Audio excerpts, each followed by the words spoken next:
sorry, please, can I get the shield? And she was like, oh, are you pregnant? And I said yes. I mean, that's negligence if you really want to take it up, because you're supposed to have seen the form and you're supposed to know that this person is pregnant. But anyway, please pick a seat by the aisle.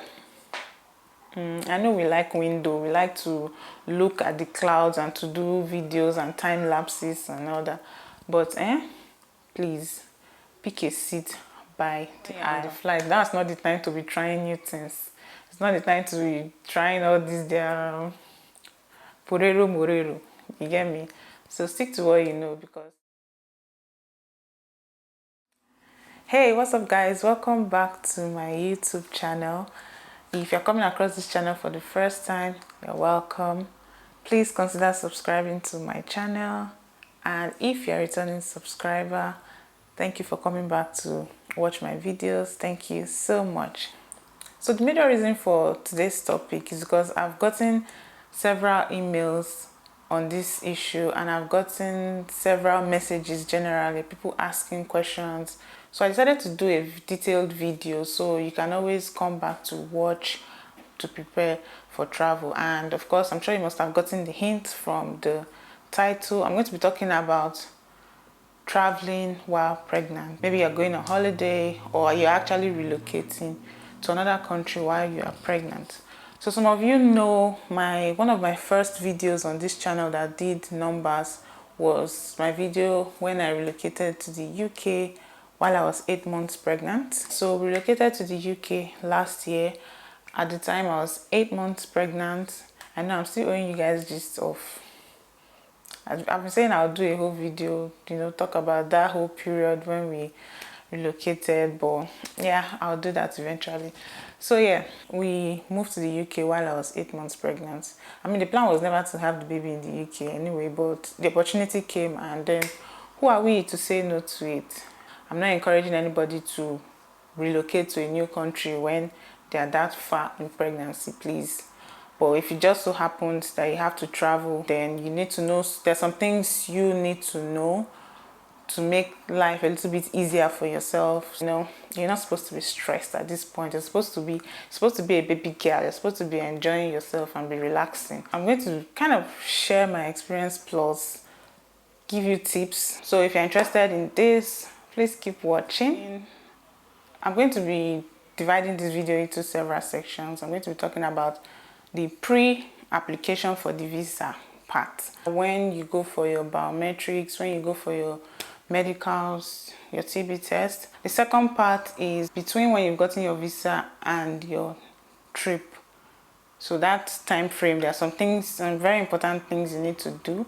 Number 3, during the flight. And number 4, immediately you get into the UK. So let's get into it. I did a detailed video on the whole step-by-step process for applying for the visa, so I'm not going to really go into the whole steps in applying for the visa and the biometric. I'm just going to tell you what you need to do. But if you need the entire steps and everything we did that period, I'm going to leave the video so you can always go back, so we don't have to go into it and spend so much time. So biometrics, the only thing I'm going to add to this part, if you are pregnant or if you are expecting, is that if you can afford it, just make yourself more comfortable by going for the premium lounge. In that video, I told you guys that we had the option to pay for the premium lounge and we had the option to do the standard one. Every information I'm giving is based on when we did ours, which was in 2022. So things may have changed right now, I'm not sure.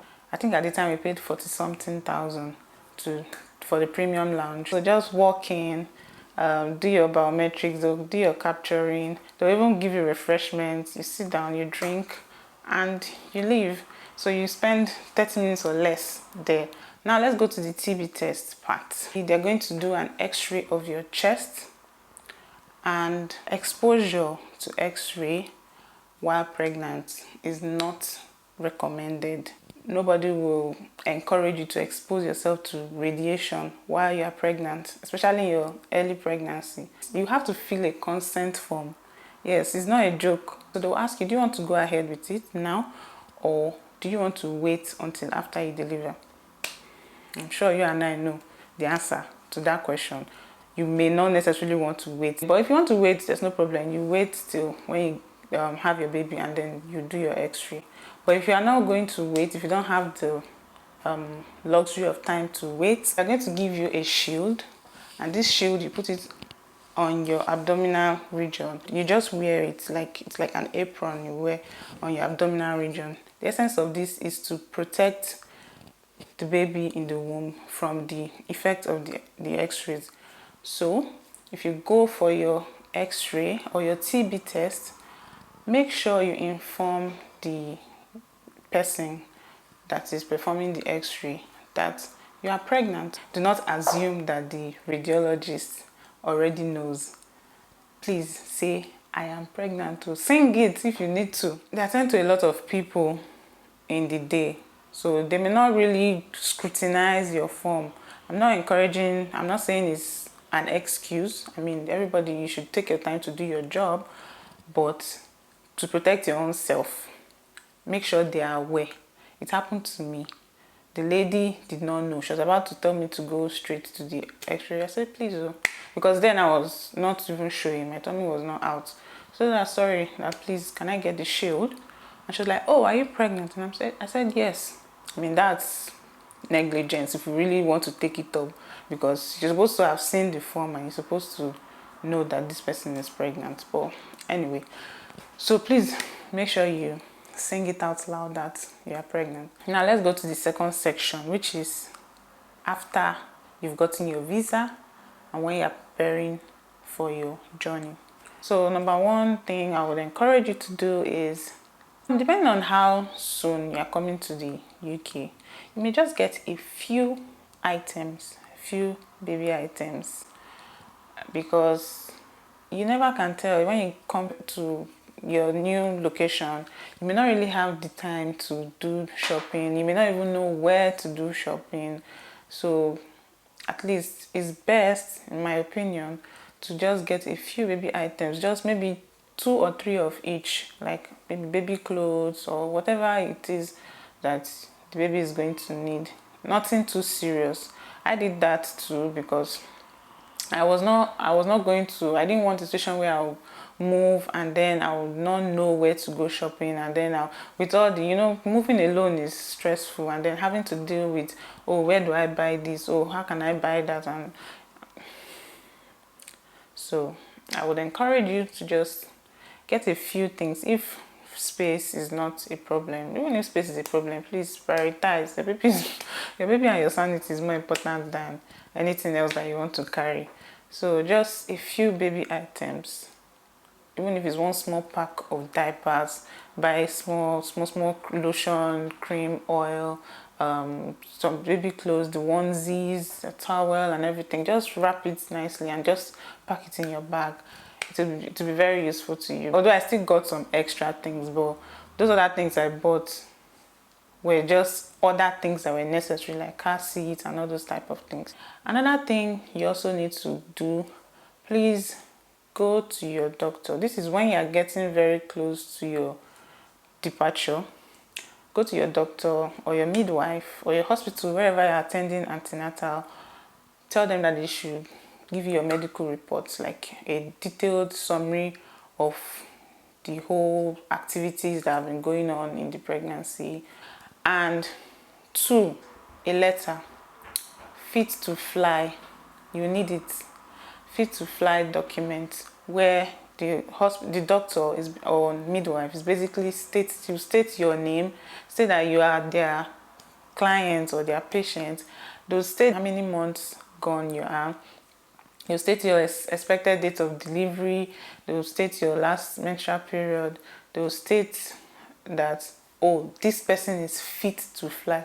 That statement, this person is fit to fly, is very important. It has to be in that letter. But I'm sure these people already know they know how to do it. So once you just tell them you want a fit to fly letter, they should know how to help you. But just in case the person doesn't know, has never written one before, just make sure it has all those information. And another important thing is, please note that this letter has to be dated no more than 5 days to your travel date. Yes, because if that letter is more than 5 days old at the time you're traveling, you may have to go and do another one. So they usually have medical stand in the airport there, but they will charge you money. And at the airport, you are racing against time. So yeah, so just take note of this. Make sure that letter is not more than 5 days old. Now I think that's all for, and then do your regular packing like every normal Nigerian. Buy your stuff, sell your stuff, and all that. So now let's move to day of the flight. So day of the flight, of course, get up as early as you can, get ready as early as you can, pack your things as early as you can, dress comfortably, arrive early, go with someone if possible, or where possible. If you cannot go with someone, I'm sure there are people at the airports that will be willing to help you anyway. So do everything you need to do. If you're able to select your seat, please pick a seat by the aisle. I know we like window, we like to look at the clouds and to do videos and time lapses and all that, but please pick a seat by the aisle. The major reason I'm saying this is because now, that baby is sitting on top of your bladder. So every 2 seconds, we are running to the bathroom, and you wouldn't want to be excusing yourself. Maybe 2 other people are beside you before the aisle. You'll be like, excuse me, sorry, excuse me. Pick a seat by the aisle so that you can always move to the toilet whenever you want to without having to excuse yourself countless number of times. Okay, unless maybe your partner is the one by the aisle. Like when we're traveling, I was in the middle seat, my husband was by the aisle, so I could always tell him to excuse me if I wanted. But if that's not the case, please pick a seat by the aisle and then stick to what you know. It's not when you're on the flight, that's not the time to be trying new things. It's not the time to be trying all these porero morero. You get me? So stick to what you know, because the last thing you need at that point is to eat something that will upset your tummy, and then you have to be running back and forth to the toilet. Apart from the fact that it's uncomfortable, it's not good for a pregnant woman to have diarrhea, because you are going to be losing a lot of electrolytes, you're going to be losing a lot of water, you're going to be dehydrated. So just stick to what you know. If it's rice that they give you and you know how to eat the rice and you're sure the rice will not purge you, please eat the rice. Every other thing they bring, you can pass it on to your to your spouse or to your significant other to eat. But please stay hydrated though. I'm not saying that you should not eat. That's not the time to start experimenting with food. And I think that's about pretty much it for the flight. Now let's move over to when you land in the UK. When you land in the UK, get somewhere comfortable so you can, get yourself ready for the days ahead, because the journey is still ongoing. Pick up your biometrics from wherever, sorry, not your biometrics, your BRP, residence permit. Pick it up from wherever it was sent to, and immediately look for the nearest GP. Go to Google, GP closest to me. Pick one. You can look through the reviews to know the one that you like and the one that you would want to pick. Look through the reviews, pick one and go there immediately. That's after you have gotten your BRP, because I think they will ask for your BRP. Go there immediately and register. And then when you are registering, mention that I am pregnant. State how many weeks you are pregnant so that they can escalate and book you into your antenatal appointments with the midwives and every other thing. Because if you don't specify that you are pregnant, it's going to take the regular days or weeks for them to get you registered. But when you let them know you are pregnant, by that same day, NHS number has come out. By that same day, they've already booked your appointments with you. By that, they'll start calling you, they'll set up appointments with you, all those things. So make sure you inform them that you are so weeks pregnant. They'll let you know what to do once you've attended the appointment. They'll let you know, okay, when you're in labor, this is who you will call. But they'll provide you with other information. Of course, they'll do their own tests. They'll do everything all over again. They'll do their tests. They'll do their scans. They'll do everything all over again. But of course, that early scan is usually more accurate. So that's why they always want to see early scan, so that they can know how far the pregnancy is truly. I think that's pretty much it. Thank you guys for watching this video. Please, if I missed anything or if you have any questions that I did not cover in this video, please feel free to leave your questions in the comment section. Don't forget to like if you found this useful and subscribe to my YouTube channel, and let me know if you guys need any more kind of content, whatever. If you need me to address anything, any topic or any issue, please drop it in my comment section. So guys, thank you, and I'll see you in my next video. Bye.